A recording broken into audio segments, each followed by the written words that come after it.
Ako si Ivy Valera na taga Cavite City. Ako po yung naging pasyente ni Brother Eric noong 2019. Sa kadahilanan po, ako po yung nagkasakit sa baga at nagkakomplikasyon na po ako sa puso. O ako po yung makakita niyo noong 2019 na nagpapagamot kay Brother Eric. Ako po yung naka-wheelchair na at naka-oxygen na po ako. At manas na po ang aking kalahati na katawan at malaki na po yung aking bulls dahil sa manas. At ako po hirap na maglakad.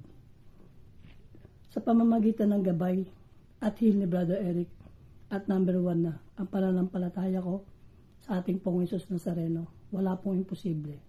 Ako po yung magpapatotoo sa inyo sa ating pong Jesus Nazareno. Wala pong imposible sa kanya. Binigay niya po ako ng kagalingan at second life ko na po to. Kaya maraming salamat po sa ating pong Jesus Nazareno.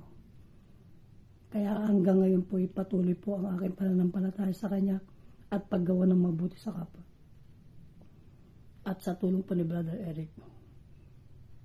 Maraming salamat po sa inyo, Brother Eric.